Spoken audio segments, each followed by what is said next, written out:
Good morning, everyone. It's a great pleasure to have you with us this morning for this workshop. How will your city look like in 2030? Localization, the SDGs, and the role of SDG voluntary local reviews in Eastern and Southwest Europe. It's my great pleasure to moderate this workshop with my colleague, Matteo Tarantino. I'm Alexander Hejazi, Deputy Director of International Affairs of University of Geneva and the Director of the Global Environmental Policy Program. The importance of the voluntary local reviews towards the progress and advancement of SDGs is obviously at the heart of this session. And we will go through a set of understanding and presentations that bring to us the understanding of how regional and sub-regional approaches can come together within the UNECE region through presentations of a first session with Mr. Algren, Program Director, and Mrs. Krista Campos, Senior Advisor of think tank Global Manning at Global Challenges. And then we will give the floor to Dr. Juan Robles, who's the Regional Urban Consultant at UNECE, who will present to us the guidelines for the development of voluntary local reviews within the UNECE region, after which we pass to the roundtables. The first roundtable is around case studies of development of VLRs in Western Europe. My colleague Matteo Tarantino will take the moderation of this panel discussion, bringing with the questions that you see on the program to the heart of the action with the city of Trondheim, with my colleague Christian Nguyen and Mrs. Agatha Kraus, as well as the city of Cascais in Portugal with Dr. Pedro Neves, before passing to a short break and then moving to the next panel. The following panel brings us to the reality on the ground in terms of approaches towards progress in SDGs in Eastern and Southern Europe, with the questions that will be asked to our guests, Mr. Kuman Tani, Chairman of the Board of the State Fund for Support of Field Housing Construction in Ukraine, Nino Magradze, Deputy Head of Economic Development Office in Tbilisi City Government in Georgia, and Ms. Zana Vokola, Executive Director of Urban Research Institute in Tirana. After which we pass on the floor to the next panel, which truly brings us to the way forward and how to move ahead with the elements at our disposal and taking stock of the good practices and challenges with Ms. Francine Melchiorretto, who's from UN Habitat and introduced to us and share with us information on UNDA project, voluntary local reviews, evidence for greener, resilient, and sustainable urban recovery in Eastern Europe and Central Asian countries in transition.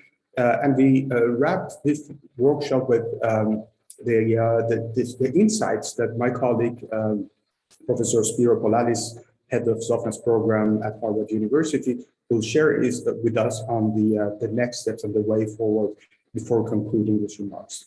But before all this, I would like to give the floor to Ms. Gulnara Roll, Secretary to the Committee on Urban Development, Housing and Land Management at the UNECE. Gulnara, the floor is yours.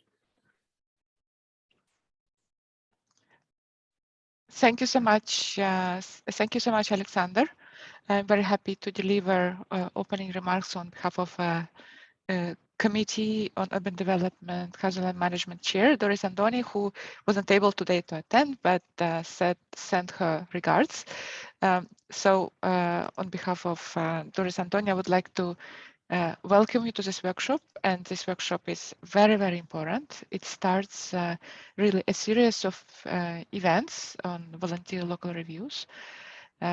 Volunteer local reviews are very important because it's a very specific tool to support the localization of sustainable development goals.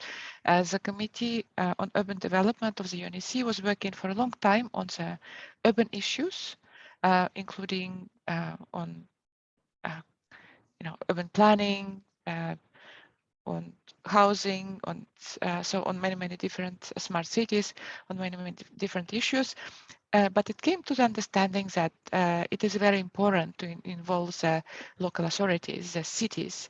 So this is why the committee supported organization of the forums of mayors. So the first forum of mayors, as you know, took place in October 2020. It brought together over 40 mayors who were presenting their challenges, and this was the first day of this intergovernmental committee. So whatever mayors were presented and recommended in terms of measures to improve the quality of life of people in cities was really a very important input into the work of the committee and its programs of works.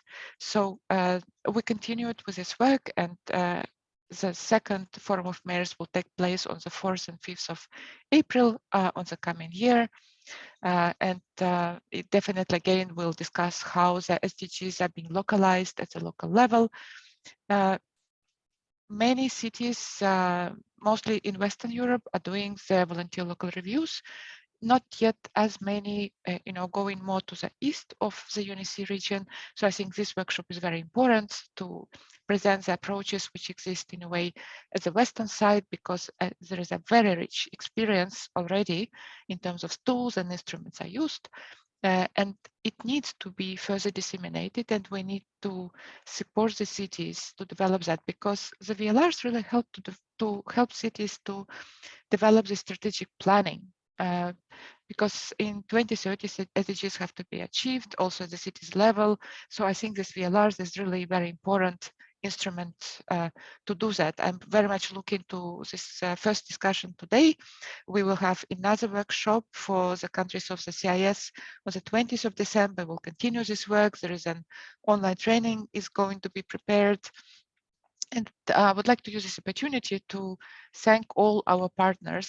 First of all, our Centers of Excellence at University of Geneva, who is co-hosting this workshop, our colleagues at the Trondheim commune, who are kind of a network of excellence in Norway, the Zofnas program at Harvard University for their support, but I also would like to use this opportunity to thank also Joel, representing the Global Utmanning, which prepared a very rich report about what is the situation at the local level. And I think this workshop is a unique opportunity to try to discuss how we are going to bridge this gap.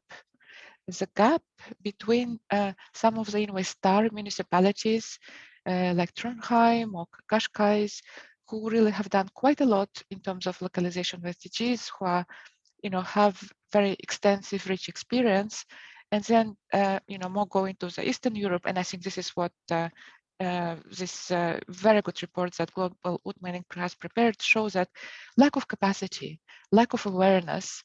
And I think so. I'm really looking for this very practical discussion. And for us, it will be very, very important to learn, to hear, and really take it on board in terms of what we can do to help the process to accelerate the achieving the SDGs at the local level. So thank you so much. And Alexander, back to you. Thank you very much, Gulnara. Indeed, as you very rightly emphasized on the bridge between Western and Eastern side of the UNECE region, there is a plethora of practices and the levels of progress, and we can try to bridge the gap through this workshop. I just wanted to emphasize and repeat again, and if you have any questions, please do use the chat room to ask your questions, and we'll be make sure that the presenters and our participants will have insight on your questions and the answers. Without further ado, I want to open the session one and give the floor to you, Joel. Mr. Alguren is the program director, senior of think tank Global Utmanning, Global Challenge, and also to Ms. Krista Campus. The floor is yours. Thank you so very much, Alexander and Gulnara, for your introduction and very kind words on our report. Firstly, I would just like to inform you that my colleague, Mrs. Krista Campus, unfortunately had a last-minute meeting that she had to attend to, so I will be showcasing this report myself today. And also let me take this opportunity to thank the UNECE and especially Gulnara for supporting the program that I'm going to present today and the report, and also joining in our seminar and workshop we had last Friday to talk about the needs and experiences of working with SDGs on the local level in the Eastern Partnership countries. I have a presentation that I would like to share, so I will try to see that I can do so with my, and I hope that you are able to see it. I think so. So. Firstly, a few words about myself and about global utmaning. Global utmaning translates into global challenge, and we are a independent think tank based in Stockholm, Sweden, working primarily with promoting sustainable development on subnational levels. I am the program director for the Sustainable Cities program at the think tank, working both in Sweden but also on the European level together with cities and regions and their work to localize the SDGs. I am preaching to the choir here, I'm sure, but we adhere to the principle that all the SDGs needs to be implemented locally. We believe that that is the pathway forward. And either independently, if we're looking at the climate adaptation or building more socially inclusive and resilient communities, we have to do so on the local and regional level. So I'm very happy to be here today to talk about our experience from the past 2 years when we have been working in the Eastern Partnership countries, focusing on Georgia, Belarus, and Ukraine, but also to touch on the topic of the voluntary local review, something that we have also worked with our Swedish partners and cities that just recently presented there to this year's high-level political forum. What I will talk about today is based on a program that we have been implementing for the past 2 years with support from the Swedish Institute that is called Localizing the SDGs in the Eastern Partnership countries. And today I will highlight some experiences and recommendations from Belarus, Georgia, and Ukraine that we are presenting in our newly launched report. You can find it on our website as well. And very brief overview of this program. We believe in the importance of building these partnerships, both within countries, between cities and regions, where local authorities can meet and exchange both challenges and opportunities, but also between countries, between different regions. So this leadership program has been a transnational peer-to-peer program between the Nordics, primarily Sweden, and Georgia, Ukraine, and Belarus. We believe that many of the challenges that we face when it comes to working with SDGs on local levels are shared. Conditions may differ. In Sweden, for example, we have the high level of decentralized governments that creates some different settings than, say, from Belarus. However, many of the challenges on the local level are the same. So by having these kinds of meetings that we are having today and the kind of meetings we've had in this program, we believe is the pathway for a more sustainable and resilient local level.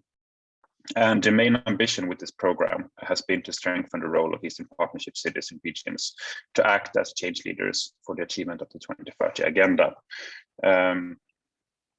And to promote this international exchange of experience, peer learning, and capacity building for the localization of the SDGs. And also seeing that this region in particular is very interesting, having this cooperation agreement with the EU, we also believe it's important to foster these ties and connections between Sweden, the EU as donors oftentimes, and the Eastern Partnership in order to create a common space for dialogue on how we can move forward to work with SDGs on the local level and how, as donors, as partners, we can support each other. And I would also like to stress that even though we here name expert partners in Sweden and the EAP countries, we truly believe that the learning goes both ways. We know that our partners in Sweden has really learned a lot from working with our peers in Ukraine, Belarus, and Georgia. And for these 2 past years, we've worked with around 30 cities and representatives in these countries. I know, for example, that Serhi, who will join later on, has participated in this program. I'm very happy to see that he is also joining in today's workshop and round table. So what I wanted to talk about briefly today is the challenges that we have identified in conversation with our participants in this region, but also to highlight some of the opportunities, and then move forward to talk about what do we need in terms of recommendations. What can we prolong and argue for when it comes to how can we support the localization of SDGs. So if we begin with the topic of challenges, and this is, I guess, not a surprise for you working with these topics on an everyday basis, but I think it's good nonetheless to highlight that some of the main challenges that have been experienced and have been voiced during this program is the lack of political support, especially as subnational stakeholders. And here you see some of the quotes that we have presented in this report. Lack of political support can be both from the national to the local level, but also within any given municipal or regional organization. Oftentimes we see that it's only one or a few people that are in charge of promoting the SDGs and the sustainable development of a given city or region. The lack of support is therefore very important and crucial in order to have the mandate, but by also having the mandate, the financing and responsibility to work holistically and cross-departmental in any given political body. But so too is the lack of awareness and the low awareness, both within any given organization, but also in the general public. How we translate the SDGs away from something abstract to something that we can act upon and use as guide and frameworks for development is something that we need to work with. And this requires tools and methods. How can we make the SDGs more applicable? Can we find guidelines? Can we simplify? Can we translate them into the local context where they are understandable? It's a challenge. But also, and this is very relevant when we talk about the voluntary local review, how do we monitor and evaluate? Are there local indicators? Is there even a national indicator framework that we can translate? Do we have the right methods or even the financing to conduct evaluations, to measure progress? If we do not measure progress, we do not know if we are succeeding with our the work that we have taken on. And as also been very much highlighted is the fact that the SDGs are dependent on multi-stakeholder involvements. We need to work both cross-sectorally, but also with the different stakeholders in the community, not just the government, but also the private sector, the citizens, CSOs, NGOs, and creating spaces where they can interact on equal terms is something that has been highlighted as a big challenge.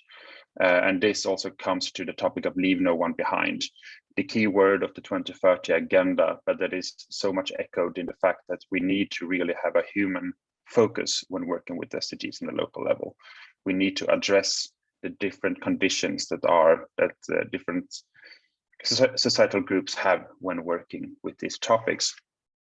But moving beyond challenges, we've also talked about what kind of opportunities does working with the SDGs present to the local level, and how can we really make the most out of this. I will not talk too long about this because we will move on to the recommendations, but knowledge raising has been one major topic that has been addressed. And I've also, these SDGs that I have highlighted here, both in the previous screen and in this one, has been noted by our participants as, in this case, the most challenging to work with, SDG 11, 8, and 16, but also these 3, 17, 4, and 11 as the ones that has the most opportunities, that is the most rewarding to address on the local level.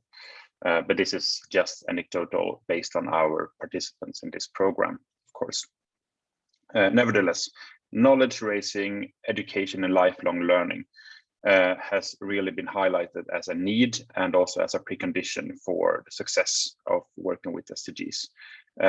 And perhaps the lifelong learning aspect about how can we have a continuous learning environment where both civil servant and citizens are talking, learning about sustainable development. It doesn't have to be focusing on the SDGs specifically, but rather talking about the needs that the needs concerning sustainable development and how the SDGs can create a framework for that.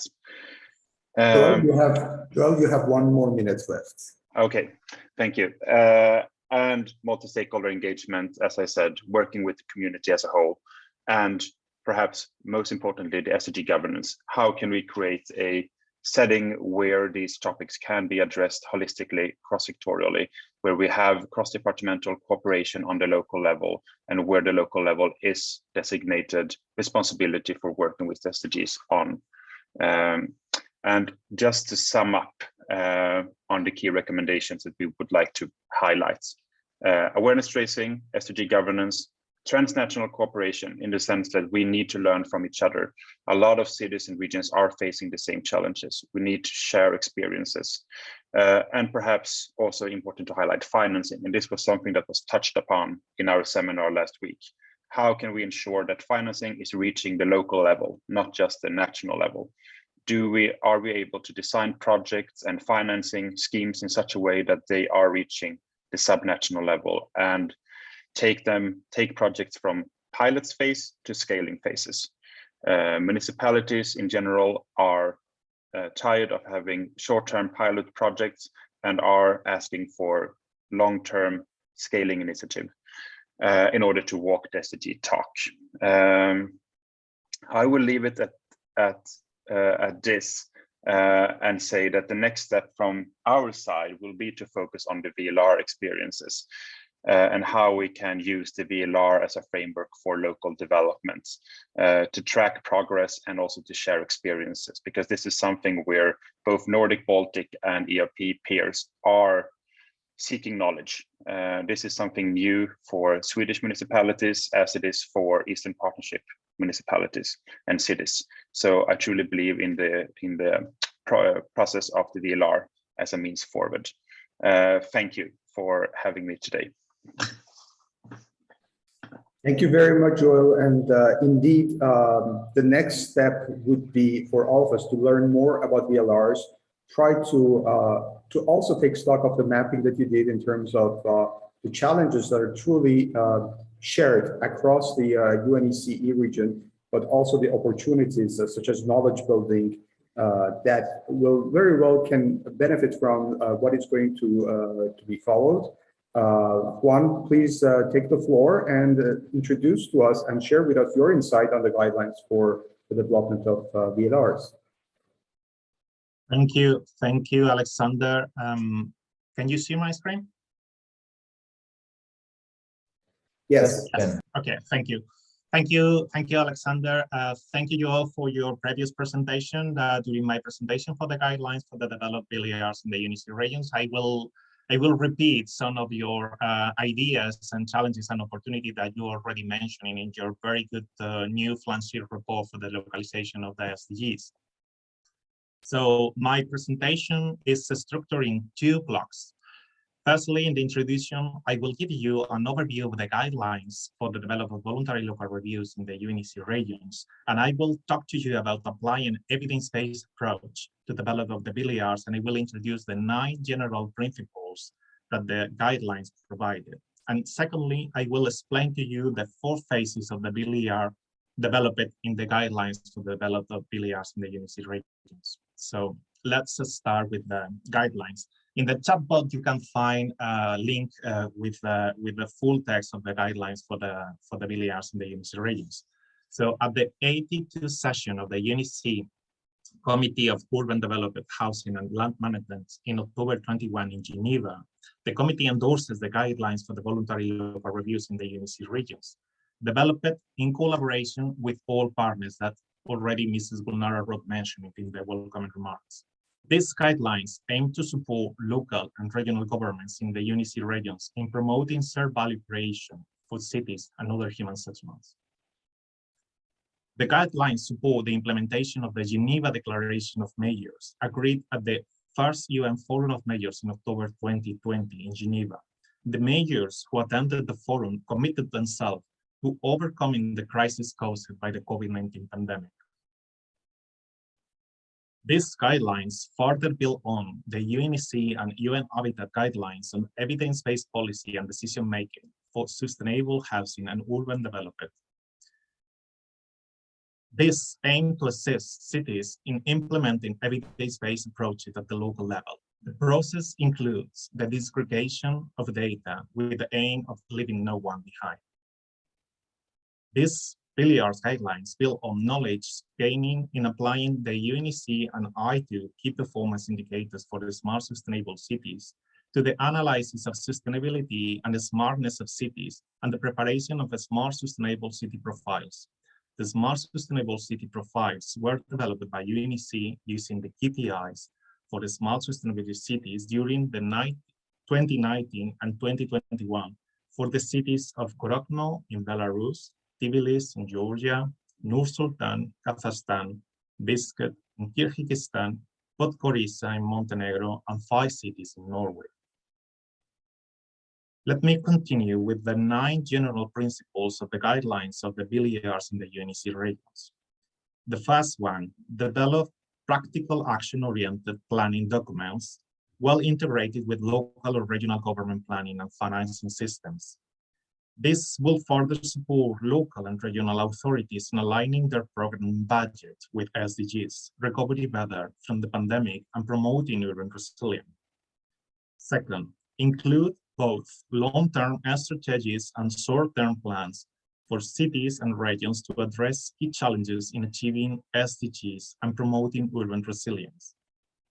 Third, the VLR reports are well coordinated with national plans, including VLRs and concrete actionable projects. It is important to improve coherence between VLRs and VLRs, including by establishing links at the national level and by cooperation with the key national players. 4. Promote sustainable development at the local level through the creation of shared value. VLRs should reiterate the importance of value creation for local communities, especially the most vulnerable groups. 5. Promote a participatory approach. VLRs should be open, inclusive, participatory, and transparent for everyone, and support reporting by all relevant stakeholders. 6. Ensure no one is left behind. The VLRs will be people-centered, gender-sensitive, respect human rights, and have a particular focus on the poorest, most vulnerable, and those most in need of assistance. 7. Remain evidence-based.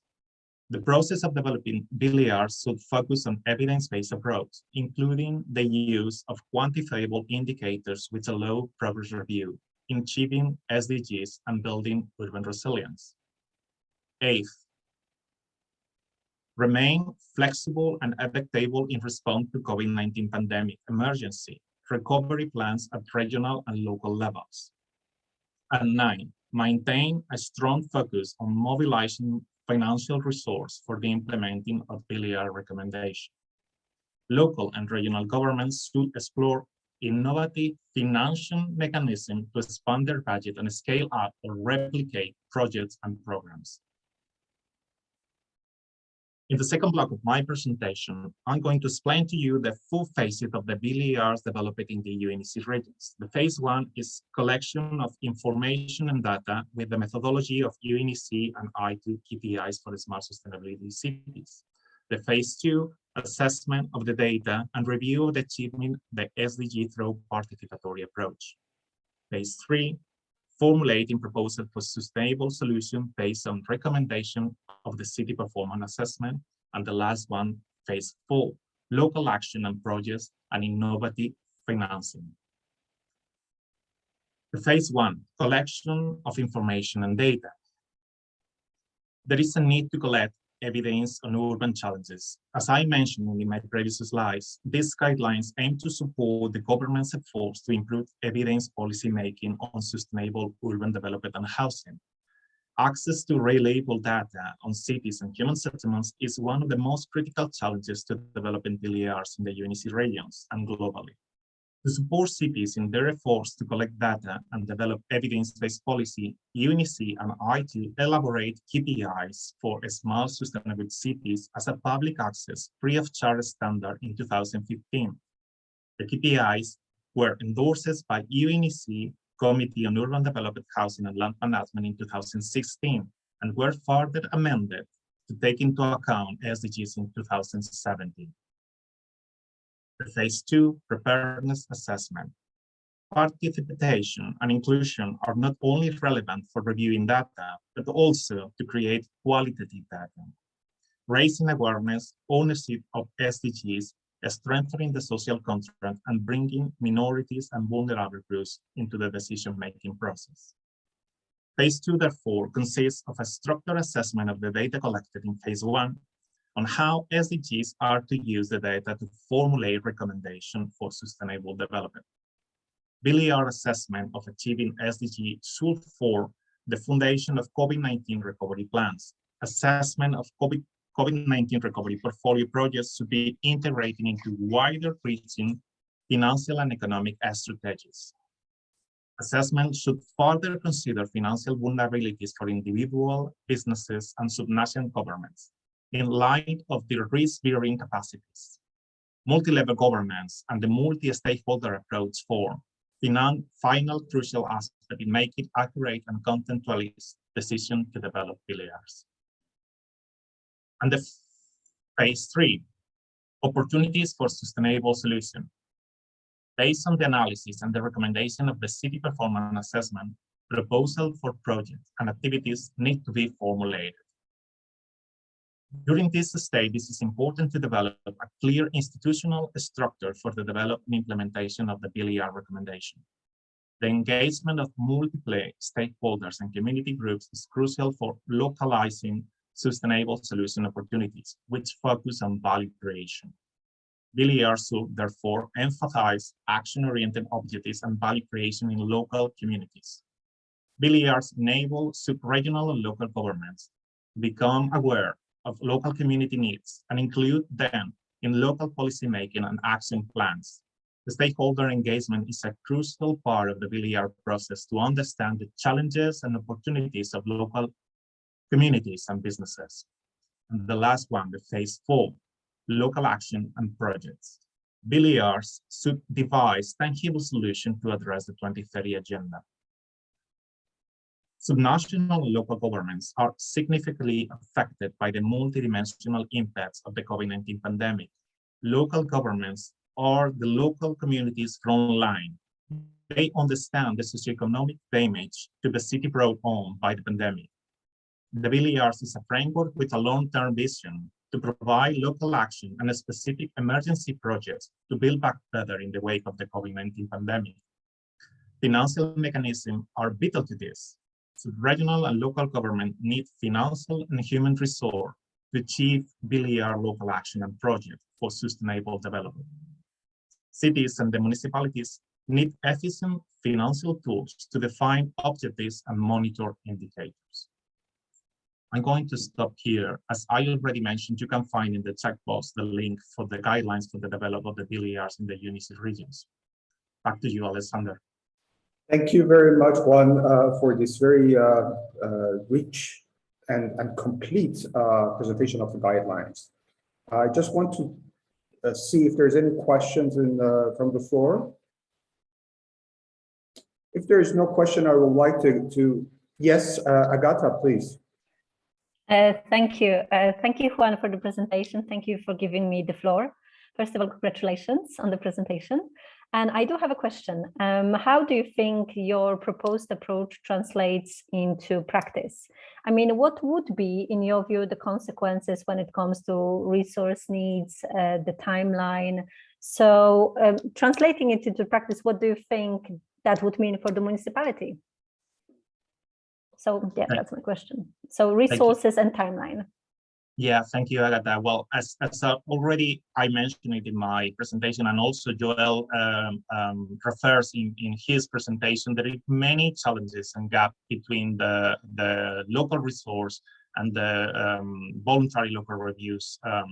But I think our guidelines for the UNECE regions can work together with the local governments to support them in this process of the localization of the SDG, firstly, with our experience in many cities with Kpis, key performance indicator of the smart sustainability city profiles, and after this, starting with the process of the voluntary local reviews at local level. Thank you, Juan. Gulnara? Yes, I also would like to thank Agatha for this question. I think this is a very important one.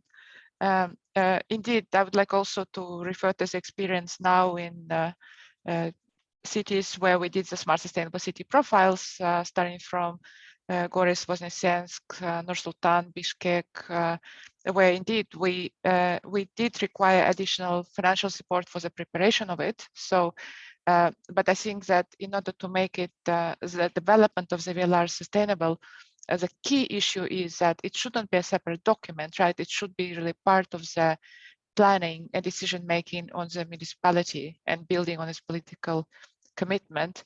And secondly, speaking about the financing, we are now having a interesting, quite useful experience in the city of Bishkek, where we are teaming up with CDIA, which is basically managed by Asian Development Bank, and it's basically a group of donors who are working together, who are looking for the bankable projects.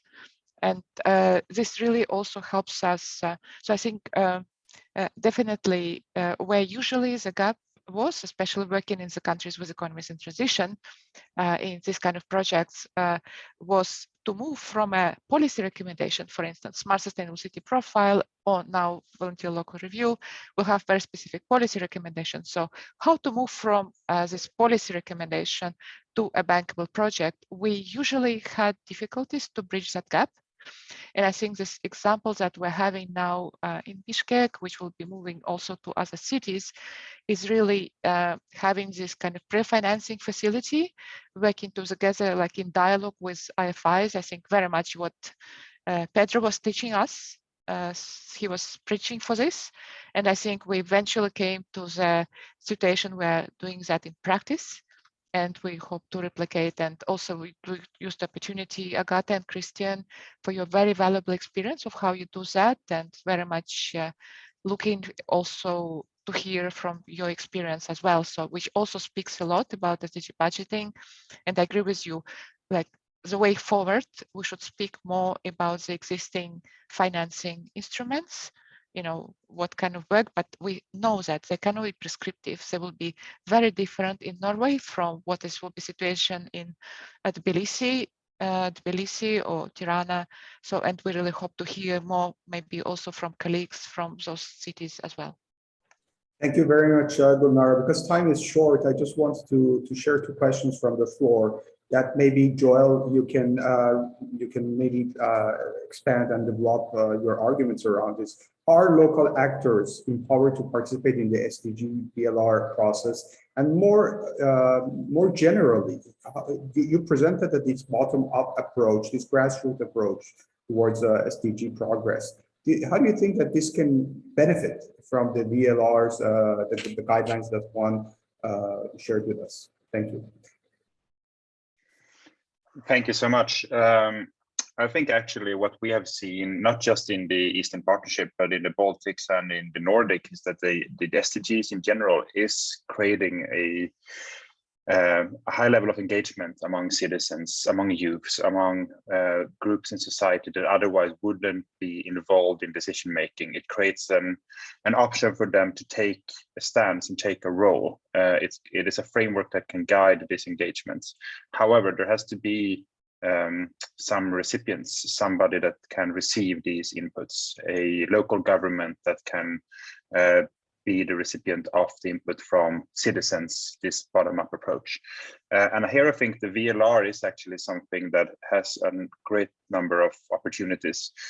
because it is more of a systematized approach for how to work with SDGs on the local level, and it requires this whole of society approach. You cannot just do a VLR focusing on the sole municipal governmental apparatus. You have to work with the private sector, with the citizens, to receive their feedback and inputs. And this also creates a setting where we need to cooperate and work together and allow this engagement to have a clear role. And moreover, the VLR from our perspective is also something that is quite new. Both cities in Sweden, in the Nordics, and in Eastern Europe are new to this. This is a new framework. And even though a lot of guidelines are being developed, and I think the UNECE guidelines is excellent in that regards, there is still a lack of knowledge on how to do it. And that also creates conditions for cooperations where we can ask and learn from each other and work together, cities to cities. So I think that is also something that can formalize and systematize these transnational cooperations on working with SDGs. Thank you very much, Joel. And to wrap up this session, and before passing on to the first roundtable, a very quick question to you, Juan, from the floor. What about the vulnerable groups? How do you think that we can bring them into through the core work of the VLRs and how they can be empowered? Thank you, Alexander. It's a very good question, and thank you to our audience to put this question in the chat box. Well, as I already mentioned in my presentation, and also Joel mentioned in his presentation, the VLRs is a great opportunity to work together with the community, with the private sector, with all the stakeholders, and of course to take care of the most vulnerable groups. So I think it's in the core of the VLRs to take care of the vulnerable groups and leave no one behind. So we are take care and ensure that our guidelines is promoting to this idea to leave no one behind. Thank you very much, Juan. We have passed the kind of timeline, and without further ado, I want to pass the mic to you, Matteo, for the roundtable one on case studies of development VLRs in Western Europe. Thank you very much, Alexander. So far we have heard about the conceptual roots and the development of VLRs. And in the rest of this event, we'll deal with cities that have already gained experience in implementing VLRs, and they will have insights to share about opportunities and challenges. And then we'll explore these challenges more in detail. This first roundtable is about 2 cities and 2 experiences that successfully implemented VLRs and found value in implementing VLRs. So the first of this experience is Trondheim in Norway. And I would like to invite on the stage Mr. Christian Mjøen, who is the head of the Geneva UN Charter Center of Excellence on SDG city transitions. Trondheim Center of Excellence. Trondheim. Apologies for my pronunciation. And Ms. Agatha Krause, who is in the same structure, to tell us a little bit about the case of Trondheim in Norway and how it can be presented as an example of the value found when practicing VLRs. Christian, Agatha, the floor is yours.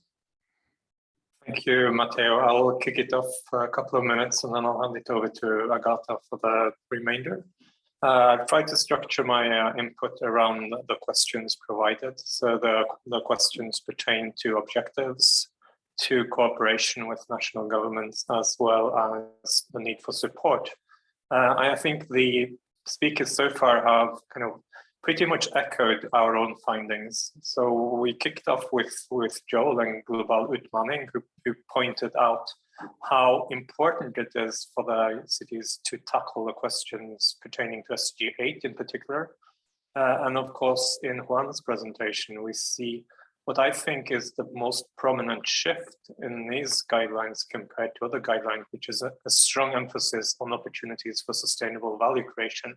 And of course, this builds all the way into Gulnara's point that we are now facing a massive opportunity, if not a challenge, when it comes to connecting cities to resources, to solutions, to salient knowledge. So having said that, and kind of just reiterated the backdrop, our objective, of course, was twofold. On the one side, we have the goals that are important, but then we need a system of accountability. And our focus has been very much on connecting goals and systems of accountability, but doing so from the perspectives that Juan introduced us to, notably a perspective of not just sustainable development, but perspectives on sustainable value creation. So the 4 phases that Juan mentioned, they are translated in our experience quite easily into opportunities for sustainable value creation.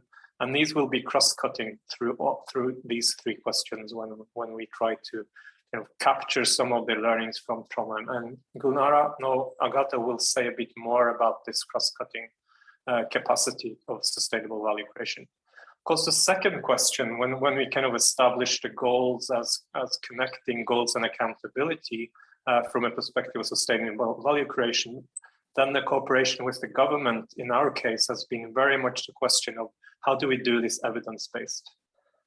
So this boils down to very practical questions like how do we align the local needs to the capacities of the National Statistical Service? So we basically automated now more of the data collection. So all 356 municipalities will have a steady flow of data. We cannot rely on a system where all municipalities are left to fend for themselves. So these are the types of cooperation at a very, very practical level that we've seen between the national government and the municipalities, including, of course, my own municipality, the city of Trondheim. This type of practical collaboration extends, of course, beyond the data, and it has very much to do with aligning the incentive structures overall. So agencies for funding innovation and development more broadly, the Norwegian Research Council, all of these are coming together around this shared platform, which has now been regionalized. And as Gulnara said, it's not necessarily only about single cities and municipalities, but we want this forward-oriented and action-oriented, practice-oriented approach to be much more network-oriented. So we are currently working with close to 100 cities and municipalities across Norway and taking the best of our collaboration over the last 2 years with the UNECE, the 17 Cities Initiative, and scaling this to become a national program.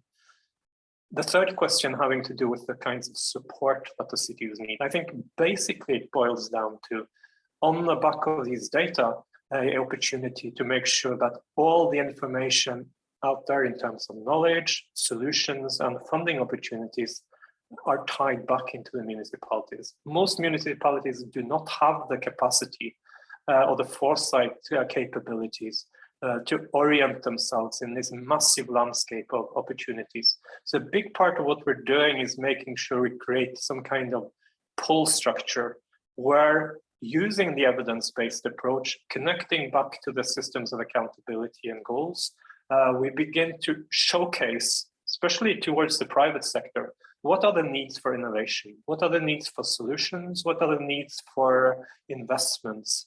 Not just in one municipality at a time, but across regions, and again, using this networks approach.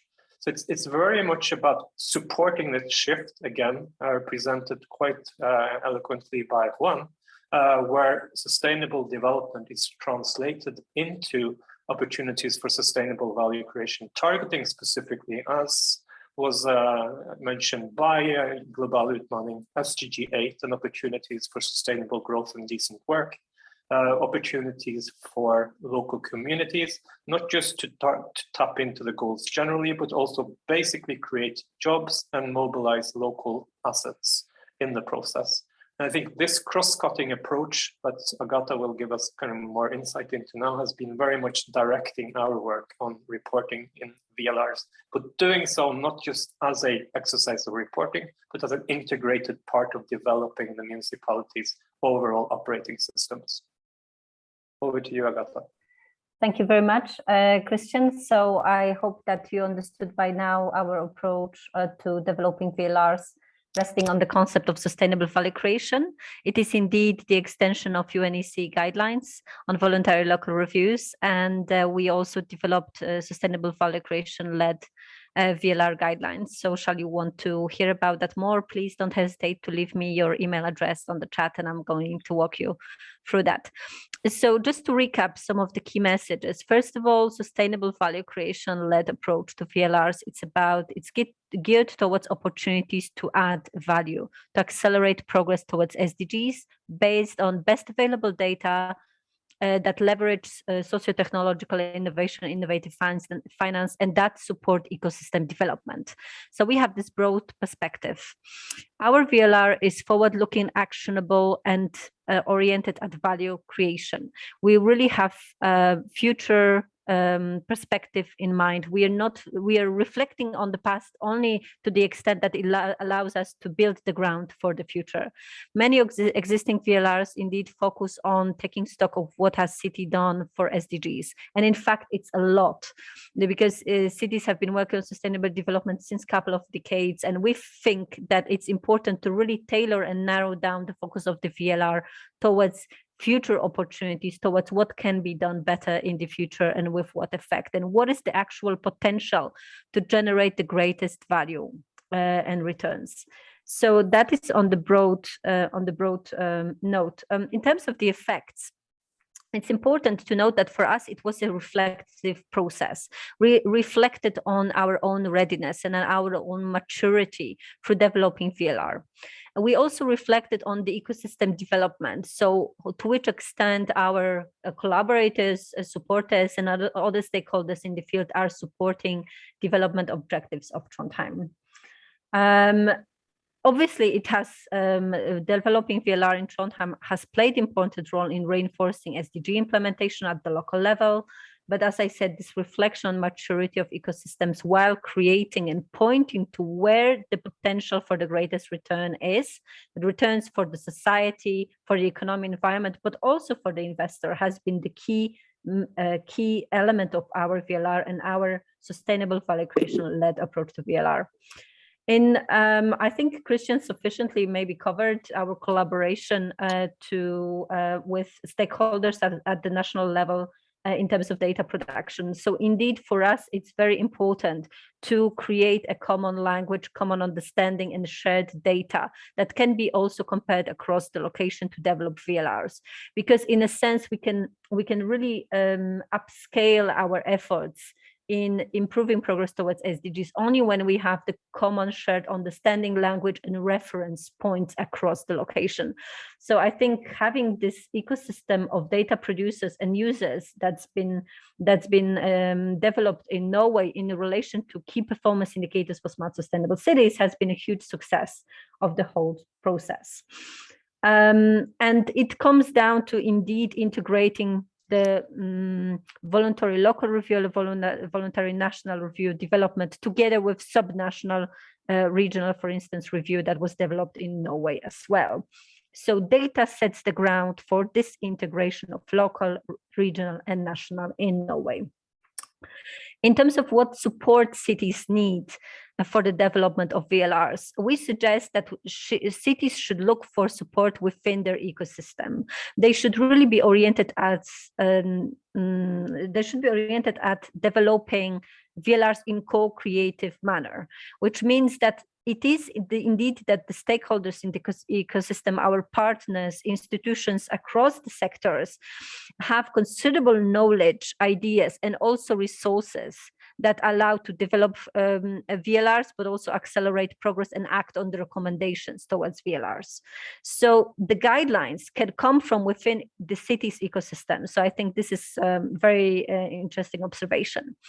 That being said, every city is individual in its circumstances, and the city should be really focused on what is the concrete approach to VLRs it's taking and why.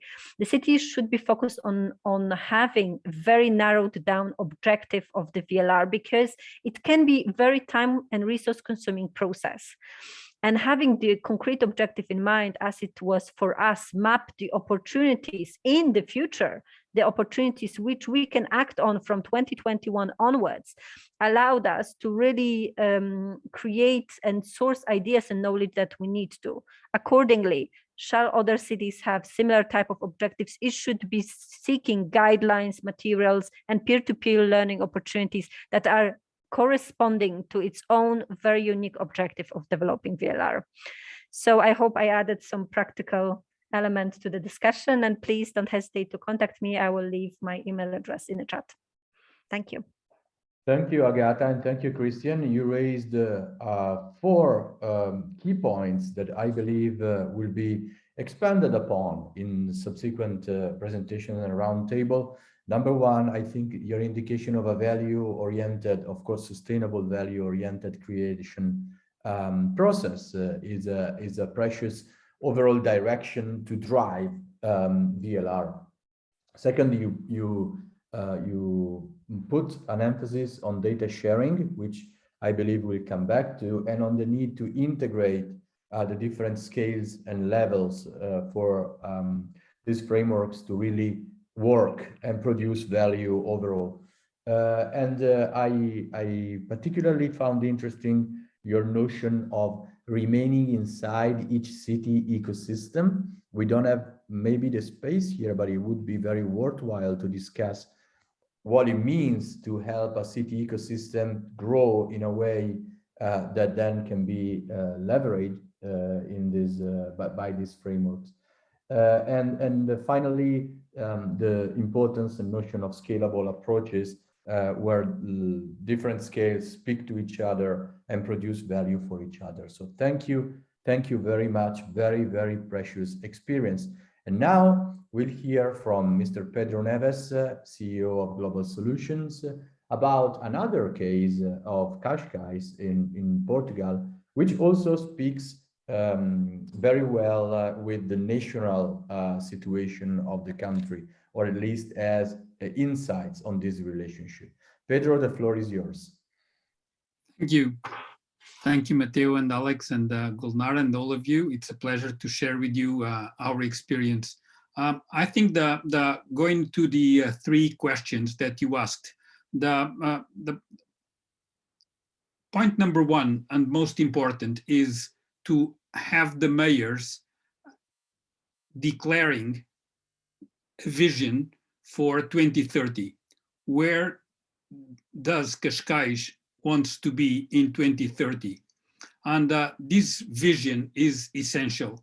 And the most important thing and the starting point is it was to adopt the SDGs as the development strategy for the city for 2030.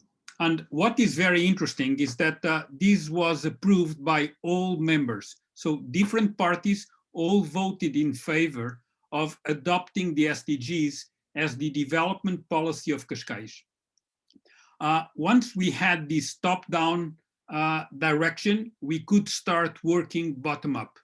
The second objective is that everybody in Cascais, and starting with the 2,500 people and municipality, municipal enterprises, and people working for the city, to breathe the SDGs. And breathing the SDGs is to go beyond greenwashing, is to understand the spirit of eradicating poverty, curing the planet, and promoting a prosperous economy. And so breathing the SDGs, we have adopted a strategy that we call it 10%, 1%, 100%. We had workshops with 10% of everybody that worked in the municipality. And on these workshops, we have identified 2 things: the most important pathologies of the city and the most important desires of the city. And out of what is not working well and what is desired, we have attached these to what we called a SDG equation. And an SDG equation involves the 17 SDGs. We have we have adopted the rule that we always have to take the 17 SDGs on every SDG development project, but we have a priority using the different SDGs. So we have to transform development equation, development models into the 17 SDGs. This was very important. So eradicating poverty by 2030 is an objective. Now, how are we going to eradicate poverty? How are we going to achieve net zero? And by coming to very concrete questions, the people from the bottom, they understand we are not greenwashing, we are not just talking about SDGs and having all these beautiful colors, but we are really mind shifting and transforming it. And the third point, I believe very important, is to how are we going to transform these projects into investable projects, knowing that part of the budget comes from the public sector, but most of the budget will come from the private sector. So how are we going to transform this pipeline of desires, of solutions for the pathologies to make them investable projects? This was, I believe, the most important point for us. The second question that you had was to how are we bridging with the central government?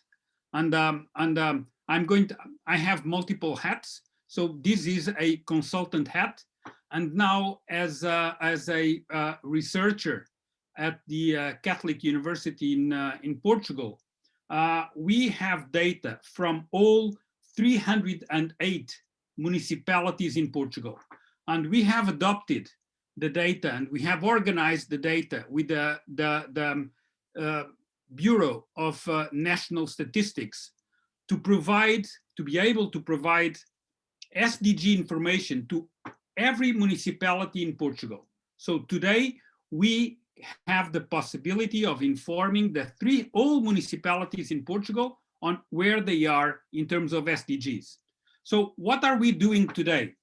We are working with the national government, and we are working to integrate the VLRs into the VNR. It's not done, but we are now working so that when we talk about the VNR, and the Portuguese VNR was presented in 2017, and now we have the new VLRs coming in, and so we are basically putting this together. How are we putting this together? And this is very interesting, and this enters into the third question. First, we have a lot of data, but the data that we have is not the data that we need. For instance, when we are talking about eradicating poverty, this means that we have to know how many poor people do we have in a certain city. This means that we have to define what poverty is. This means that we have to define how is these people, how are these families moving on, so that we are taking them out. And this is a question of not putting money in, which is one question that in terms of data needs to be reformulated, but it's a question of a lot of times, or most of the times, creating jobs, bringing these people to take people out of poverty. A lot of times, most of the times, is to create jobs, is to allow mothers to have their children taken care of, and so on and so on. And so it's very important. The same thing applies to net zero. Where is a certain city net zero wise today? And what we have to do to achieve net zero? And the data that we have is not enough. And so it's obvious that we need new data. We need new targets, and we need new indicators. And this is what we are doing. And I would like to call, I like the term SDG scientists. And we have a lot of SDG scientists today. So when I have a big problem, I call Alan McLeod in Bristol and I ask him, what are you doing to fight children poverty? And we are asking the same thing to the Flanders and the same thing to Barcelona. And this is one thing that is very important, is that we create this network of SDG scientists around UNECE. UNECE, in my opinion, is great for this, you know, for us to exchange ideas, for us to exchange how we solve problems and how we transform the problems into SPVs, and how are we going to transform and finance these special purpose vehicles to solve problems such as children poverty. The third question is about what could we ask UNECE? And I think, you know, the most important thing, I think it was to transform Palais des Nations into Palais des Cités, Palais des Cités. And the fact that we have today Palais des Cités, not just Palais des Nations, is very important, because the mayors also feel comfortable going to Geneva and to speak out and to share this experience. The second point, I believe is very important, is for us to consider that VLR is a strategy for cities to improve the quality of life for their communities.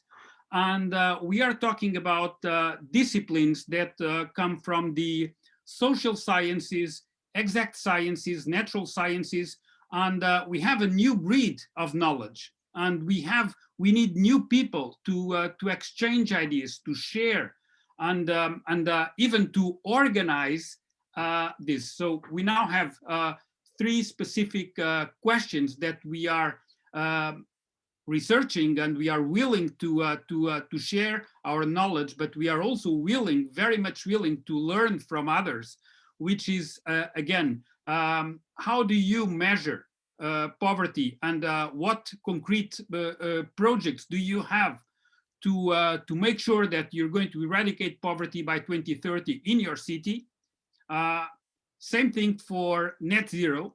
How are you going to achieve net zero? What projects are you going to implement to achieve net zero? And then the third question is, how are you going to finance? And more important, financing is easy. What is not easy is funding. So where is the funding? How are you going to pay back the capital providers to eradicate poverty and achieve net zero? And we are very much willing to, again, to share what we are doing on these perspectives at the 3 levels, as consultants, as researchers, and as professors. And as professors, we are now creating one thing in Portugal, which is creating a VLR course for municipality managers. Because what is very interesting is that people understand that we are basically talking about strategic planning or strategic management for cities aligned with SDGs. And indeed, this is a new way of managing, of sharing experience, of even of teaching, because most people hate to receive lectures. They love to have workshops. They love to know about case studies, and case studies coming from different places. And so we are very much willing to also to share this experience with you, creating a VLR MBA or creating a VLR course for city managers. Thank you. Thank you very much, Pedro. You raised so many interesting and precious points, in particular about the pipelines of resources that are driving then the interventions. But also, I think one of the key messages that your presentation brought to the stage is the need to have both a top-down legitimacy, and then you can work bottom-up. This raises one question that came from the audience, from Agata in particular, when you spoke about the 308 municipalities in Portugal.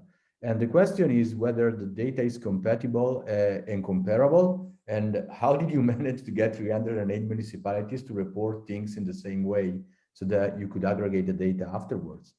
Yes, so basically we are using multiple sources of data, and this is very, thank you, Agata, from especially you are a data specialist. So we basically have different sources of data.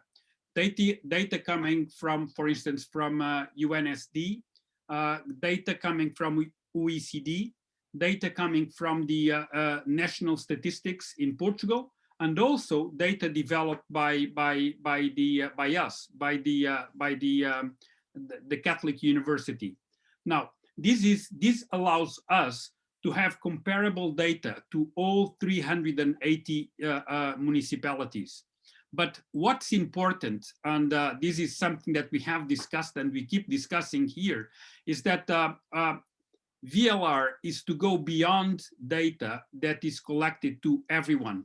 I think it's very important that we understand that VLR is the most important thing of the VLR is to have a common language within the municipality, within the city,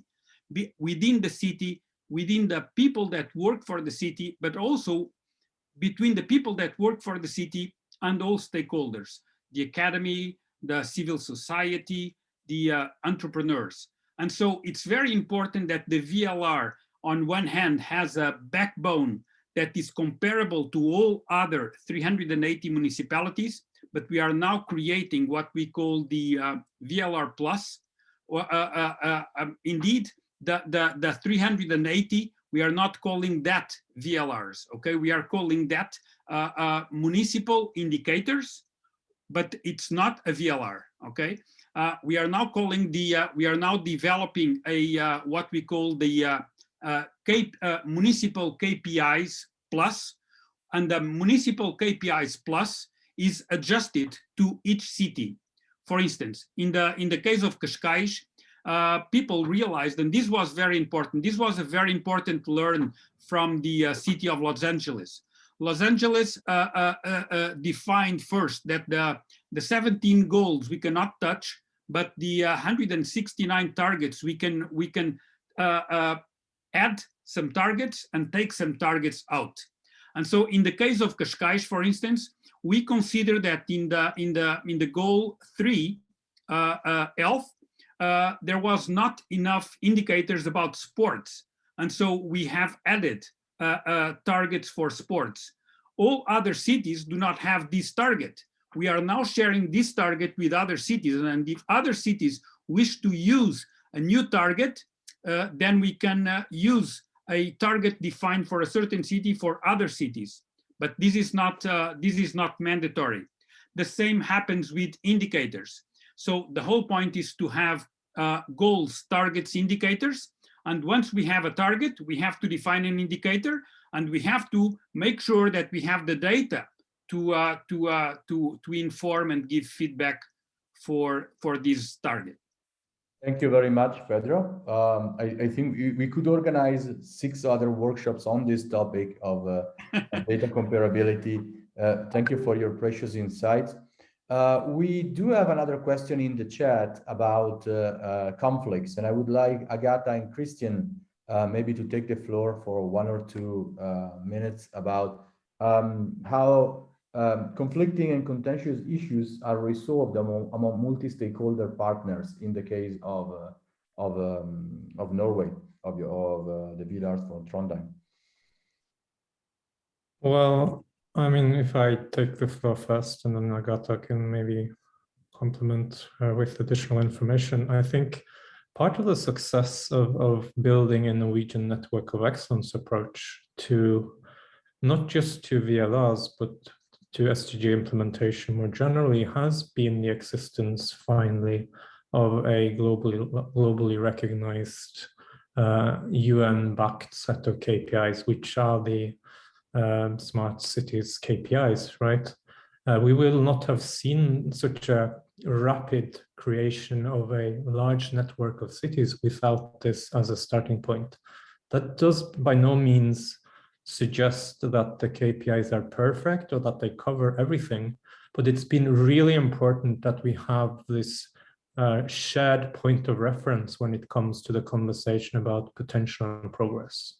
So I think that has been a key element in the acceleration of not just one municipality, but a network of municipalities towards the SDGs. And only now are we seeing a wider discussion about how do we add on to and begin to fill, let's say, the blind spots left behind by the EU4SSC KPIs specifically.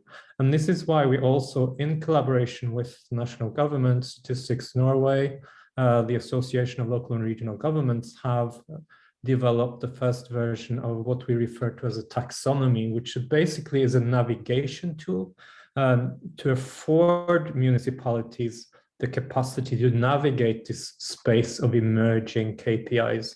So while we are currently talking about 92 dimensions within the context of the KPIs for smart and sustainable cities, we are probably looking at globally about 1,000 dimensions. And of course, then it becomes very complicated if every one of those 356 cities and municipalities need to figure out on their own what this means.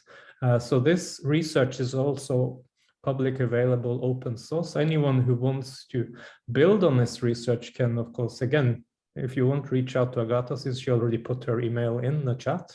And we're happy to share this. It's already available in English, published by Norwegian Statistical Services. Thank you, Christian. I apologize, but we are running 15 minutes over time, so we need to close down this roundtable now. Agatha. Just very briefly, in terms of managing conflicts, SDGs is a tool for managing conflicts. And this is very important because basically when we bring the different perspectives, we can have different people finding consensus. And so for managing conflicts, this is also very interesting, just to answer the question. Thank you.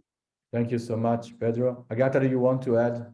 Yes, I think what Christian said is very important. So just to summarize, opening access to data and using open data sources, it's super important.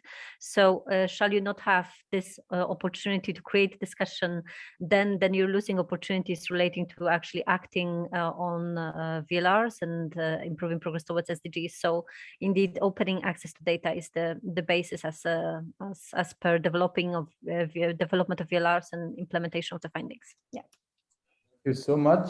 I think we already have a wealth of ideas and insights and solutions and materials coming from these two cities. So I close here this first roundtable and invite all of our participants to take 5 minutes break, grab something to drink and stretch your legs, and we'll be back in 5 minutes, so 12:22 Central European Time, for the second roundtable. Thank you all so much. Big round of applause to all of our participants. See you in 5 minutes.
Well, this brings us to the second roundtable of this workshop. The discussion on opportunities for developing VLRs in Eastern and Southern Europe, following a very interesting panel discussion we had previously. We heard from Christian and Agata on the importance of what have been done, and also how to address these blind spots that Christian suggested through this, connecting the national and local governments.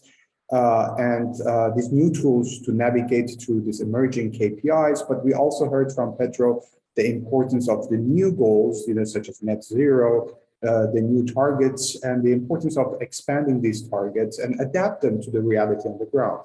And to that respect, I would like to share these three questions that we have already shared with you, with our panelists of this second roundtable. What are the key challenges of assessing SDG progress at the local level in the context that you have? What are your experiences with data sharing among institutions and scales? And also, how can voluntary national reviews and voluntary local reviews reinforce each other and advance sustainability agendas? I would like to give the floor to, first of all, Mr. Seri Komnatny, Chairman of the Board of the State Fund for Support of Youth Housing Construction in Ukraine, who will be followed by Nino Magaradze, Deputy Head of the Economic Development Office in Kpis City Government in Georgia. And finally, we will wrap up this roundtable with Ms. Zana Bokpola, Executive Director of Urban Research Institute in Tirana. Serhii, the floor is yours. Thank you, Alexander. Good afternoon, dear participants. Supporting the Global Sustainable Development Goals until 2030, proclaimed by the resolution of the UN General Assembly, the state of Ukraine has committed itself to ensure compliance with the Sustainable Development Goals of Ukraine. The issue of collecting data to monitor the implementation of SDGs is important and relevant for Ukraine. Monitoring of the implementation of SDGs at the national level is carried out in accordance with a separate government resolution. Monitoring is carried out of 183 indicators. The State Statistics Service of Ukraine is the coordinator of data collection for monitoring the implementation of SDGs and the development of metadata for national indicators of SDGs. Monitoring reports on the achievement of SDGs in Ukraine provide an overview of progress in achieving SDGs over the last 4 years. However, it should be noted that at a local level in Ukraine, there are no regulatory requirements for monitoring the state of achievement of SDGs in a particular region, city or local community. For example, even such a development and modern city as Kharkiv does not conduct separate monitoring of the achievement of SDGs. SDGs as a global and important tool for improving the well-being of the population are integrated into development programs implemented in Kharkiv, and accordingly, the achievements of various city programs reflect the achievements of SDGs in the city. In particular, the city of Kharkiv pays close attention to the issues of energy efficiency, energy saving, affordable housing, and infrastructure. The city is constantly implementing projects to improve its ecosystem.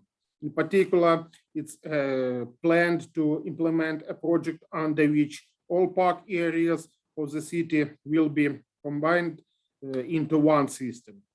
These are just some of the city's projects that show the great attention paid to improving the lives of citizens, as well as the significant work being done to achieve SDGs. In addition, the city of Kharkiv is paying close attention to overcoming the effects of the COVID-19 pandemic. The high level of such work is evidenced by the report currently prepared under UNDA's 13th tranche project, building urban economic resilience during and after COVID-19. However, as I have already mentioned, the achievement of SDGs at the local level is unfortunately not monitored. However, such studies that could be conducted at the regional level could allow, first of all, to identify those SDGs that are either insufficient or not covered by the programs of local governments. Second, to identify, choose regions, cities, territorial communities that need additional support in achieving one or another SDG. Next, to respond in a timely manner, both at the local and national levels, to balance the action of both the relevant local government and the state as a whole to achieve SDGs. And last, to monitor the dynamic of the level of achievement in improving the well-being of our citizens and the achievement of SDGs. I'm convinced that the support of UNECE on the need for regional monitoring of the achievement of SDGs would be extremely useful for Ukraine. I would also like to point out the efficient level of awareness of our citizens, representatives of small towns, territorial communities, about the basic principles and objectives of the Sustainable Development Goals. Large cities such as Kharkiv can state that they are moving in the direction of sustainable development. However, in small towns, district centers, it might be too early to talk about it. Therefore, it is extremely important for Ukraine today to convey to the territorial communities information about the importance and necessity of implementing the Sustainable Development Goals at the regional level. Thank you for your attention. And unfortunately, I need to go to address a different meeting. So please post any questions in chat or via email so that I can reply to them later on. Thank you one more for this meeting and opportunity. Thank you very much, Serhiy, for sharing with us some of the challenges, but also opportunities that lay in terms of SDG advancement and progress in Ukraine. We will definitely share with you any questions we have. The importance of the regulatory framework and the policy framework is undeniable. And I would like to, based on what you said in respect to the obligations or some of the elements of regulation that are needed or lack thereof, give the floor to Nino Megaradze, the Deputy Head of Economic Development Office. What is the situation in Georgia and Kpis city? Nino, the floor is yours. Yes, hello once again. Regarding SDGs, we're not working very actively. It has some subjective and objective reasons, but with the help of UNECE, we were doing some researches in past months, so I hope in future periods will be more active. The reasons are different, depends on the strategy as well and on the approach.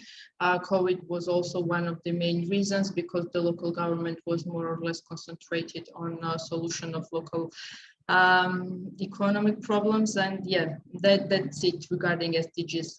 Regarding statistics, all data in Georgia is collected by National Statistics Office, which is then spread in open sources. They have their web page and everything could be found there. The additional data they share only through memorandums and contracts. For example, we have contract with the office and they share some additional data, but but it's a bit bureaucratic process, I would say, because we need anyways to send them email to get the data. It's not like sharing file or anything. So the other institutions, local governments from regions or even private sector, they have some kind of difficulties because they get data within 1 month. I mean the additional data, not the ones which are in open sources. The main challenge in this direction is that we have problems in big data collection because we don't have I would say programs or even there is no approach from the government side to collect this big data, and that's one of the big problems, I think, and also human resources, because for example, at Tbilisi City Hall, we have a local department which is responsible on statistics and data, but there are only 3 persons and it's not enough. We are unable to do any field work. We have to outsource this service or ask to Statistics Bureau to handle the research on behalf of us, which is extra cost for them. And usually we are denied. And so we usually outsource if we need some big research and to collect some more unusual data. Yeah, that's it from my side. Thank you very much, Nino. The importance, once again, of data and data sharing and production is, again, at the heart of this advancement towards SDG targets and goals. We'll come back on the data issue, but before that, maybe listen and hear from you, Zana. What is your input and what is your insight on the importance of the integration of the local and national levels between VNRs and VLRs, and how do you see that the challenges toward that from Tirana, but also maybe some opportunities? Zana, the floor is yours. Thank you, Alexander. Thank you, everybody. Well, before I go to see the linkage, I have to maybe give a little bit of a preface of what we have done at the national level, because we don't have any local yet. And we have already prepared the VNR of the CDGs for in 2018 already. And the report was focused on before we go to the agenda 2030, in these main government priorities that include innovative and citizen-centered public services, recovery and financial consolidation of the energy sector, fostering innovation and competitiveness, integrated water management, integrated land management, and financial structure reform. All these sectors that the government has worked with, they are measured at the central level by indicators that we mainly receive from Instat or other sources of the government, and by the main strategic policies developed in the country. The thing is that while these numbers are in both levels, the services per se are delivered at the very local level. In Albania, 70% of the public service delivery is done at the very local level. So all the measurements have to conclude in one single unit, and that has not been so easy. Therefore, they noticed, a group of consultants noticed that there are several challenges that have to be aware, such as we don't have a vision for the year 2030, and it will take time for the country to go for the vision in 2030. While it will be much easier to work with the city, because cities, they do have a vision, 10 years, 20 years long. 2030 is closer for a local government unit rather than for a central government unit. And then another thing is that we have to establish a roadmap. The government, the central government, they don't have a roadmap. While they have already evaluated SDGs, they don't have a roadmap that also assigns roles, responsibilities of institutions, Also, they have to define the method. How will they do a bottom-up approach, a participatory approach that will involve the civil society, that will involve all local institutions, that will provide financial implication deriving from the national commitment to the SDGs, and to ensure further mainstreaming of the implementation alongside with the national policies and strategies. And something that has not been mentioned at all was monitoring and supporting and reporting mechanism. I remember that by the time in 2018, I was a member of the National Council of Civil Society, and we also prepared a letter for the government before they go to New York and to this political forum, introduce how they see the national reporting. We advise them to do this at the local level as well. And we said that there is very important to include citizens, because by including civil society at the local level, you give voice to the citizens and address one of the challenges.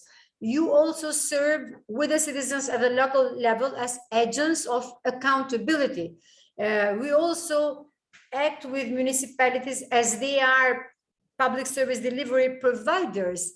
And the last is that it's much easier to monitor and report at the local level, because to do it at the national level, several indicators have to be integrated for that purpose. I can go long, but I don't know whether you want me to go longer.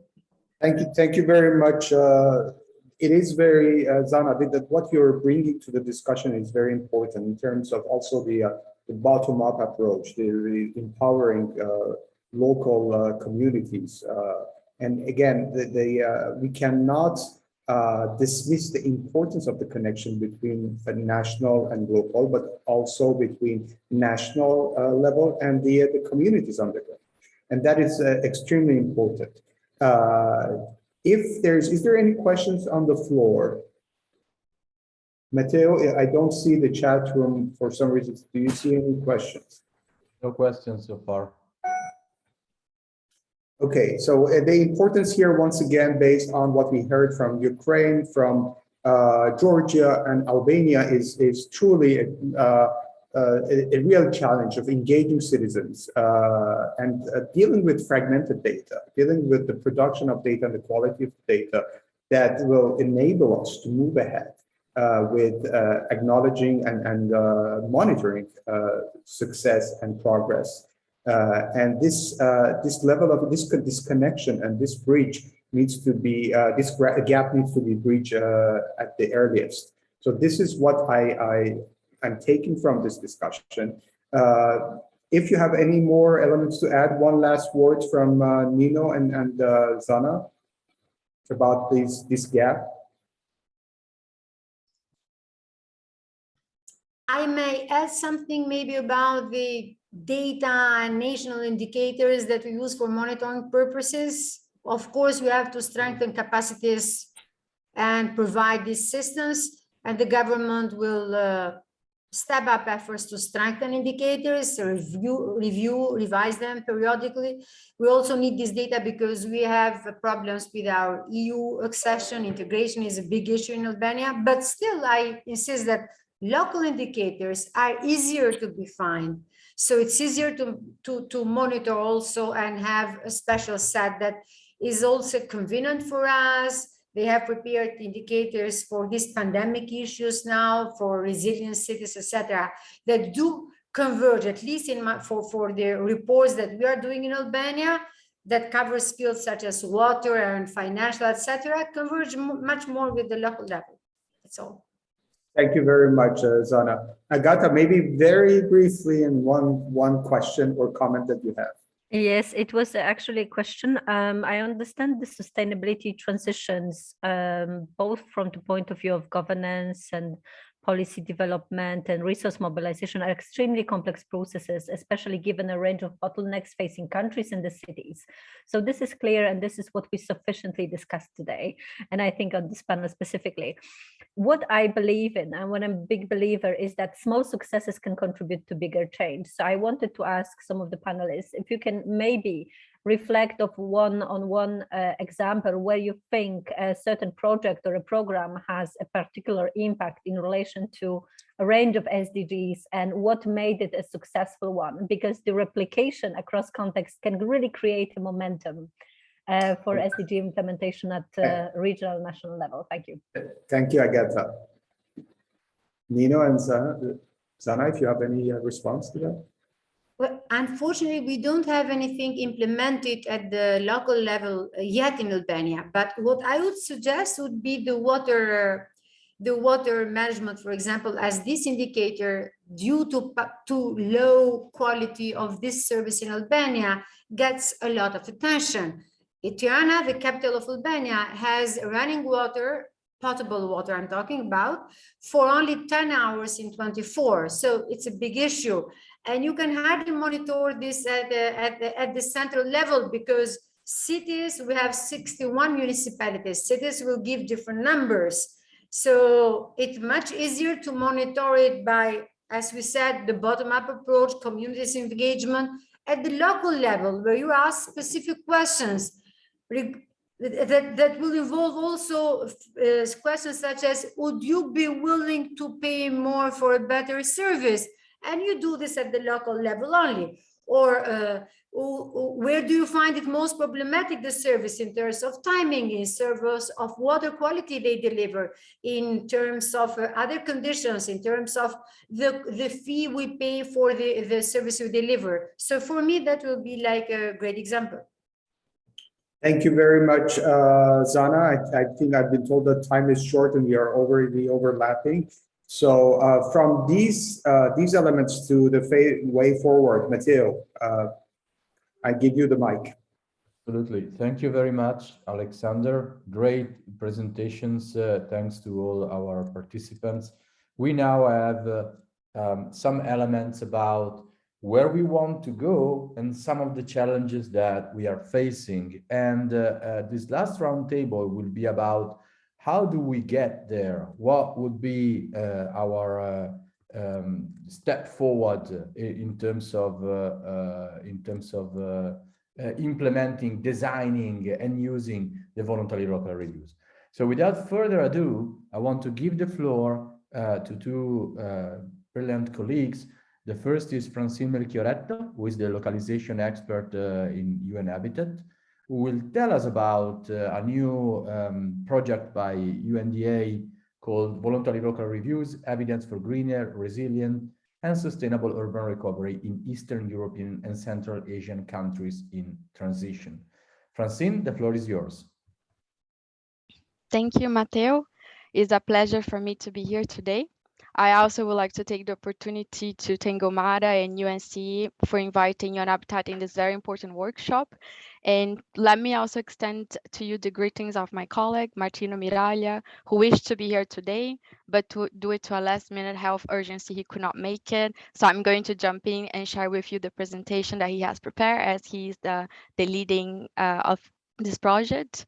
But before that, let me just also congratulate all of you for the excellent discussion that we're having so far for the VLRs and the reporting for the SDGs. I think many key challenges and opportunities were highlighted, and we also heard great examples. I love Pedro's designation of cities being SDG scientists.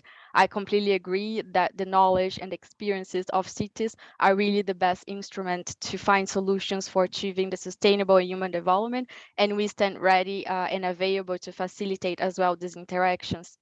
In UN Habitat, we are convinced that VLRs are a powerful tool to advance SDG localization, as they can help cities to develop strategic planning, improve horizontal and vertical coordination, improve as well accountability, transparency, track progress, and mostly important, to improve the design of public policies that will leave no one behind.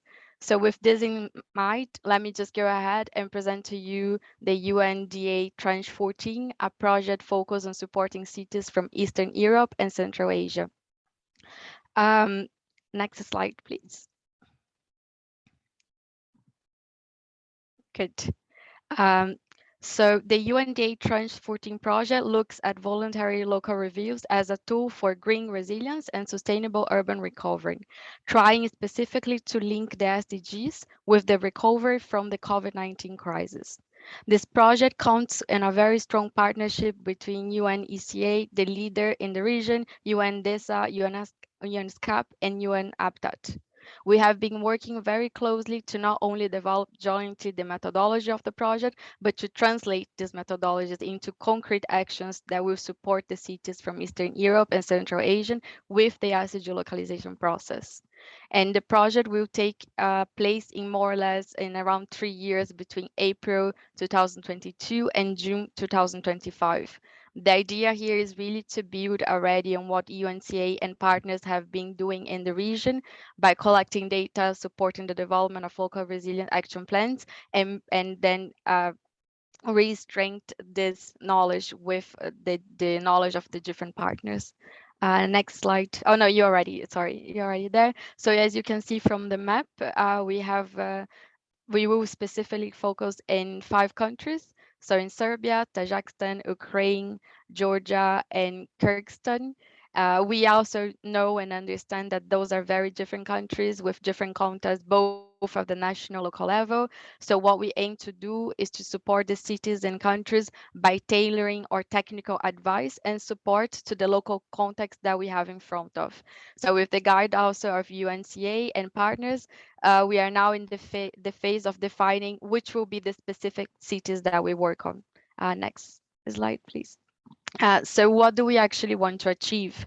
We want to advance socioeconomic recovery and SDG localization by harnessing in the cities the potential that is brought through the VLRs.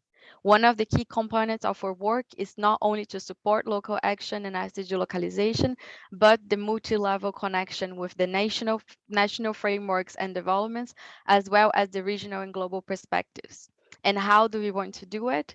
We want to reinforce the capacities of our local and regional governments by supporting them in developing the VLRs and local development plans, and as well boosting multi-level coordination to connect the cities with national government frameworks, as well as the regional and international process that are taking place around the sustainable development. Next slide, yeah. So now looking at the planned activities, you can have a better idea of the comprehensiveness of this project.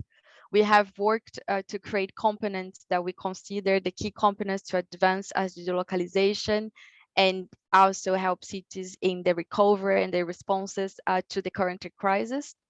Of course, technical cooperation with cities that is combined with a multi-level governance it will be one of the key components because we really want to see this in strengthening of multi-level arrangements for the SDGs with the national level. So what we heard also today a lot about this connection between the VNRs and VLR will also be seen for us as an entry point to reinforce multi-level governance, and we will be work close with UNCA and other partners at the region to connect this process between the VLR and the VNR.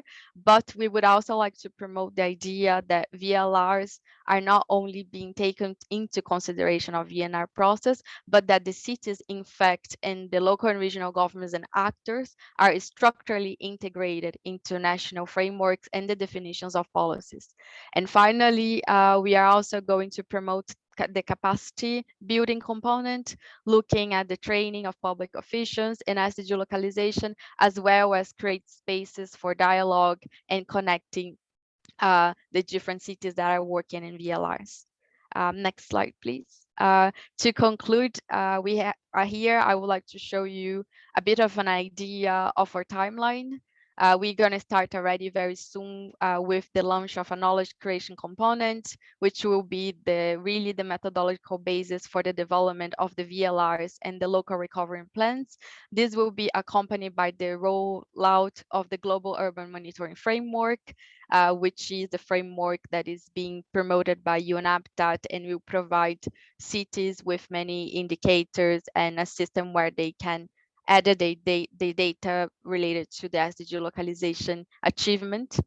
And then to not extend it, because as you see, we have plenty of activities, but we really want to make sure that all the work that we're doing is accompanied by our partners, because it's also a cross-cutting, there are many cross-cutting elements, including the work of UNCA, and activities that are going to be implemented throughout the whole duration of the project. So we really wanted that the different partners can reinforce each other, not only through the project, but also to the ongoing activities that we are already pushing forward in different fronts.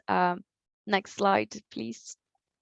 So I would like to end by inviting everyone to join us next year in some of the key elements that will allow also us to continue a discussion and how we fit the project with the valuable inputs that you may have for us.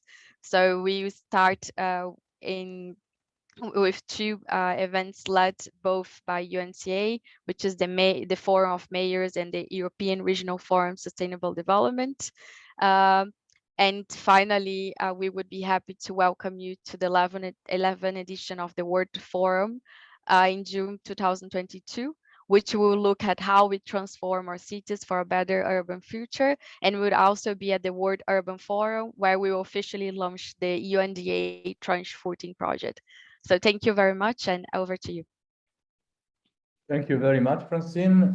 This very ambitious and very impactful project, to me, brings up one important component, which is the need to orchestrate different frameworks and to make them progress in an organic way, so that they don't overlap and conflict with each other and put too much strain actually on the localities. And I believe that on the one hand, your sharing of this future direction where VLRs are going in integration with other frameworks is very precious. And I believe that the implementation of this plan, on the other hand, will benefit from the discussion of some of the challenges, opportunities, and insights that these workshops that we are building will offer.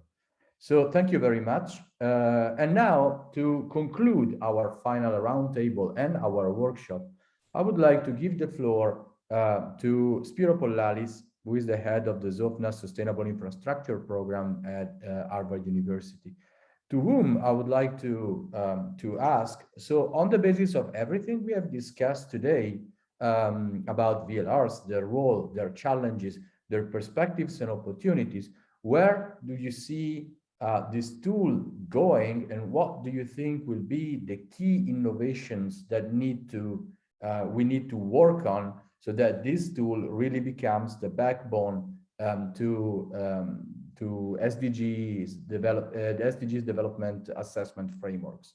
Spiro, the floor is yours. Thank you, Matteo.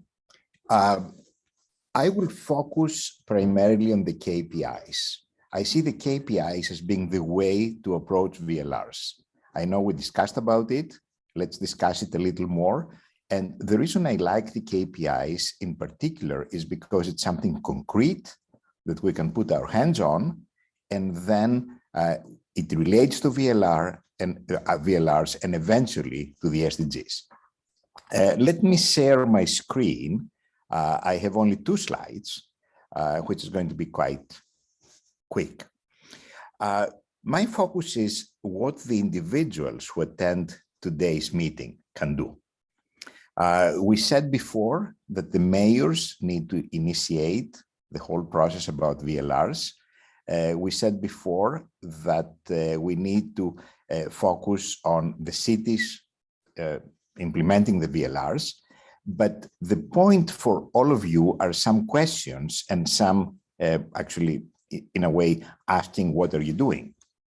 First of all, do you implement locally the KPIs to evaluate your city's performance for the SDGs? If not, this is an opportunity to start thinking about how you're going to apply the KPIs. The next thing, do you collect data at the city and community level? And do you fill databases? Again, the objective is VLRs, but KPIs is the tool. Then, do you have access to national databases? And is there a way that you can filter the data from the national databases to come to the local level.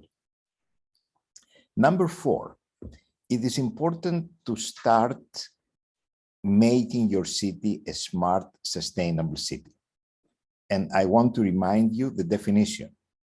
Make your city an innovative city that uses information and communication technologies and other means to improve quality of life, efficiency of urban operations and services. As your city becomes a smart, sustainable city, do you monitor the infrastructure? Do you monitor the operations? And finally, can you use the KPIs in assessing the natural disaster risks and how prepared your city is? And I say this because with the climate change, we expect to see the natural disasters, and we expect to know what the risks are and how prepared we are. And the KPIs is another measure that we can go in that direction. Let me go to my second and last slide. We understand that the KPIs, there are many KPIs, and we're using a particular set of KPIs for our research. And we are thinking about building about the KPIs for smart, sustainable cities. And in collaboration with UNECE, we're developing a methodology for rapid assessment of cities with respect to SDGs. And I say this because we have to make sure that the KPIs, which are the right way to do it, they have to give you information as early as possible, and they have to guide you how you go. So our ongoing research aims to provide a handy tool to perform quick evaluations of the city's performance. How do we make this reduced set of KPIs, which is like a rapid test, which is, I have to say, influenced by today's tests for checking the virus? We need to have a targeted selection of KPIs and make sure that they address all the sustainability dimensions, specifically economy, society, and environment. But equally important, the data for the selected KPIs should be easily accessible and easily interpreted. They should be among the information that the cities collect, and they should be interpreted in a way to tell us in which direction we go and what else we need to do. So I stop sharing at this point, and I would like to say again that each one of us should put us in the position not necessarily to influence or to make decisions at the city level, but rather influence what we do as individuals. So the question is, can you relate what you're doing with the KPIs? Can you relate the KPIs to the VLRs and eventually to the SDGs? And in order to do that, let you look at my 2 slides and everything you heard today in the direction we need to go. So, Matteo, this concludes my very short intervention. And I would like to welcome everybody to reach us with supporting our effort by sharing the experience of what they do. Thank you. Thank you very much, Spiro, also for raising this concrete innovation direction, which is that to be scalable, you need to develop ways of collecting KPIs, the methodology, that make the best use of time and resources that every locality has. And as we know, time and resources vary considerably across the different geographic areas. So thank you all for, thank you to both our great presenters for this last roundtable. We now start to trace some steps toward the future of VLRs. And now we have enough tools and enough ideas to start drawing some provisional conclusions, knowing fully well that VLRs are a work in progress, and our effort to assess where we are as cities, as countries, as areas in pursuing SDGs is a human responsibility and perhaps one of the greatest ones of contemporary times. Alexander, the floor is yours for conclusion. Thank you very much, Matteo. Indeed, these innovations and adjustments are very much needed to go to what Spiro just mentioned and adjust to what our current environment is beyond how our city will look like in 2030. It is important also to take stock of some of the dynamics of change currently. And what you mentioned very nicely, Spiro, the importance of the speed in terms of adaptation to this city transformation, to adjustment to the new sets of risks, also brings us to the heart of agility of the cities to adjust with their current environment. We heard from the beginning of this session, this workshop, from Joel about the bottom-up approach to the assessment of our progress of SDGs, some of the challenges and opportunities that have been laid, and the importance of some of these frameworks that have been developed in Western Europe, very rich in terms of practices that we heard from Trondheim, with Christian and Agata, but also with what Pedro presented to us in terms of the importance of new targets and new indicators, the importance of expansion of some of these or adjustment of some of these indicators, but also bringing or reaching or focusing on the blind spot that Christian rightly so mentioned, bridging the local and national level. The practice on the ground and the challenges from Ukraine, from Georgia, and Albania are very important to understand how we can build that knowledge basis that we need through UNECE Region. And again, VLRs are very important and very important factor and vehicle and tools in connecting those dots.